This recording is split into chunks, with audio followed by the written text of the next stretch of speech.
नमस्कार दोस्तों, welcome back. अब देख रहे हैं कॉफी विद सुमीत जैन। दोस्तों, एक रानी लक्ष्मीबाई के बारे में हमने बचपन से सुना है। एक घोड़े के ऊपर वो जाती हैं, अपने 8 साल के बच्चा जिसका नाम था दामोदर राव, उसको पीछे बांधा होता है कपड़े के साथ, और ब्रिटिशर्स के साथ वो लड़ाई करती हुई आपने इमेजेस देखी हैं। हमारे जहन में, हमारे दिलों में, दिमाग में वो बैठी हुई है। लेकिन क्या आपने कभी सोचा कि रानी लक्ष्मीबाई को तो ब्रिटिशर्स ने मार दिया, लेकिन जो उनका बेटा था दामोदर राव, उसके साथ क्या हुआ उस लड़ाई के बाद? उसके परिवार के साथ क्या हुआ? क्या कभी किसी ने बताया?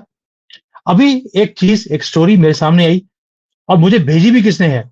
दामिनी जी हैं, एक यूएसए में, उन्होंने मेरे पास भेजी कि इसको कवर करना चाहिए। Damini ji, thank you so much जो आपने मुझे स्टोरी भेजी है। I am definitely going to cover this, क्योंकि मैंने इसकी वेटिंग करी है।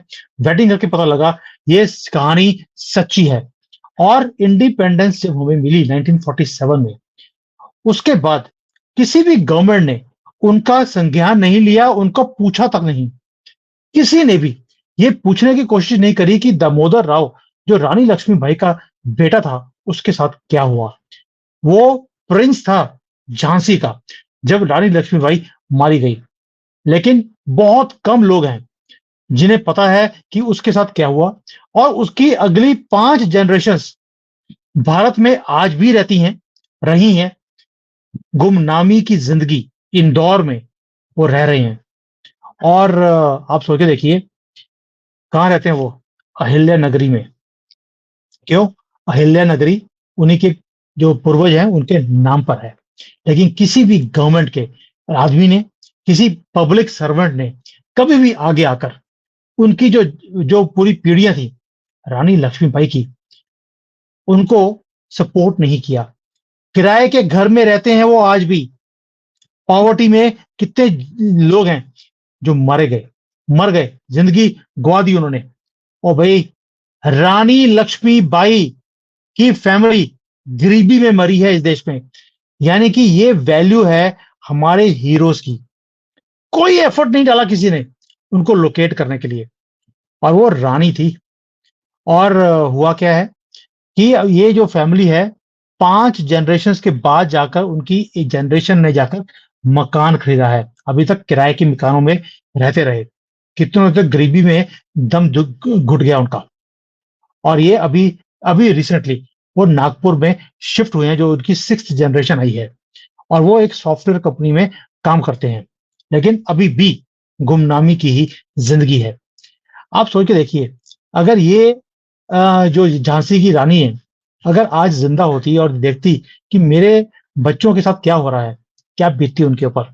क्या इस चीजों के लिए उन्होंने जान दी थी इस देश के लिए? और जो इनका जो पूर्वज है, आगे जो पूर्वज कह दिया, जो इनकी अगली जो जनरेशन है, जो सॉफ्टवेयर इंजीनियर बना है योगेश नाम का आदमी, उसका नाम है योगेश अरुण राव झांसी वाले। 6th जनरेशन मेंबर है रानी लक्ष्मीबाई का। सॉफ्टवेयर इंजीनियर है वो। अभी उसने रहना शुरू किया है नागपुर में। और वो जाता है वहां पे अपनी बेटी के साथ, अपनी वाइफ के साथ, और 2 बच्चों के साथ। उनके जो फादर हैं वो भी उनके साथ रहते हैं। इसलिए इनको कवर करना जरूरी था, क्योंकि जो उनका फादर है वो एमपी के इलेक्ट्रिसिटी बोर्ड में काम करते रहे। आज जाकर उन्होंने अपना मकान खरीदा है 5 जनरेशन के बाद, जैसे पहले पहले बताया आपको। 5 पीढ़ियां। और हमारे यहाँ पर लाडू जी ने कोई संज्ञान नहीं लिया, लोकेट नहीं किया, कोई पेंशन नहीं। ब्रिटिशर्स के टाइम पर तो उनको पेंशन भी मिलती थी, लाडू ने वो भी नहीं दिया। अब सोच के देखिए, जो दामोदर राव थे, जो बेटे थे लक्ष्मीबाई के, उनकी डेथ हुई मई में 1906 में, एट द एज ऑफ 57। और वो पीछे लक्ष्मी राव झांसी वाले को छोड़ के गए थे, उनका बेटा था वो। और उनकी पेंशन कितनी थी? 200 रुपए पर महीना, वो भी ब्रिटिशर्स के टाइम पर। और जब इंडिपेंडेंस मिली है, जो वहां पे लाडू की गवर्नमेंट थी, जो मकान इनको दिया हुआ था वो भी खाली करवा लिया लाडू ने, क्योंकि हिंदू थे ना। मुसलमान होते फिर नहीं खाली खाली करवाते। और रानी लक्ष्मीबाई के जो आगे पीढ़ियां थी, कोई ऑप्शन नहीं थी। सारी उम्र उन्होंने कहाँ निकाली है? इंदौर में निकाली है, किराए के मकान में। बार बार बोल रहा हूं ताकि आपके जहन में बात जाए कि ये हमारी हालत है। और कई मेंबर्स जो ये जरवानी झांसी के, भूखे पेट सोते थे वो। एक्सट्रीम पॉवर्टी में वो जिए हैं। सोच के देखिए, कृष्ण राव भी और उनकी जो आगे बेटी थी चंद्रकांता बाई, दोनों पॉवर्टी में मर गए, किसी ने नहीं पूछा। और जो कृष्ण राव हैं, ग्रेट ग्रैंडसन ऑफ क्वीन, वो स्टेनोटाइपिस्ट थे हुक्मचंद मिल के अंदर, जो इंदौर के अंदर है।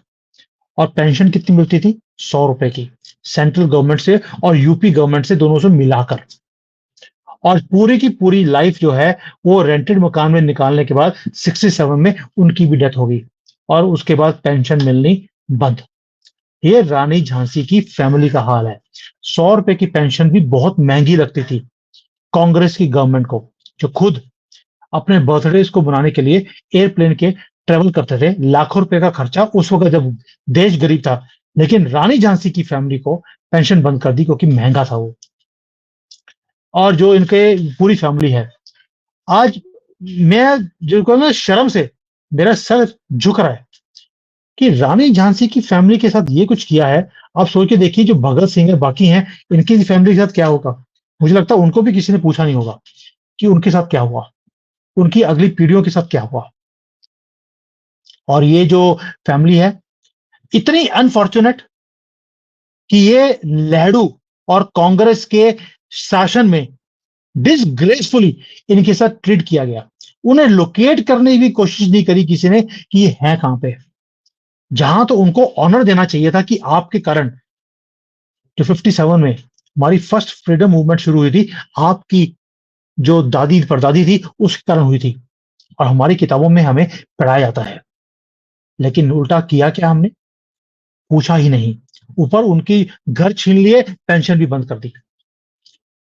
दोस्तों, यही रीजन है जिसके कारण हिंदू जो है लड़ता ही नहीं है अपने देश के लिए। मैं लड़ाई करता हूं, हर रोज करता हूं। बेशक वो मोदी हो, वो योगी हो, वो राहुल गांधी हो, वो उग्रवादी हो, वो मोहम्मद द डॉग क्यों ना हो, मुसलमानों वाला, मैं छोड़ता नहीं किसी को। अपने देश के लिए लड़ाई कर रहा हूं। लेकिन क्या कोई हमारी तरफ ध्यान देता है? अगर रानी लक्ष्मी के बारे में या उनके फैमिली के लिए किसी ने ध्यान नहीं दिया, आपको लगता है कि हमारे लिए, किसी और के लिए ध्यान देंगे? वो बेशक मोदी हो या लहड़ू हो। यस, मोदी जी ने आने के बाद जो हमारे हीरोज थे उनको सम्मान दिया है। मैं गर्व से बोलता हूं इस चीज के लिए।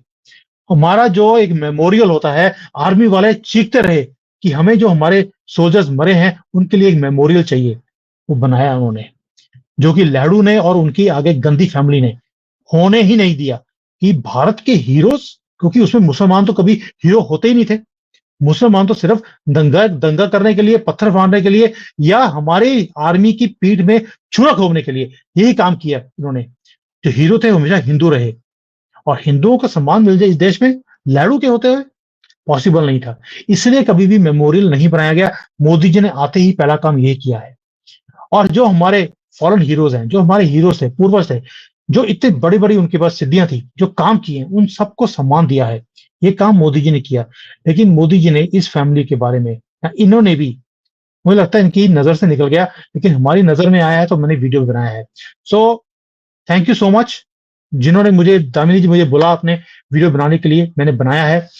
गर्व से मैं वीडियो बना रहा हूँ और शर्म से मेरा सर झुक भी रहा है कि वीडियो तो मैंने बना लिया, लेकिन अब हम ट्रेस भी करेंगे उस फैमिली को, और उनको अगर सपोर्ट की जरूरत पड़ेगी, हम एनआरआईज मिलकर उन्हें सपोर्ट भी करेंगे, माफी भी मांगेंगे कि हमारे से गलती हो गई है, हमें माफ कर दीजिए, हमें ये काम बहुत पहले कर देना चाहिए था। बट शायद भगवान ने इसी काम के लिए मेरे से ये यूट्यूब चैनल शुरू भी करवाया है।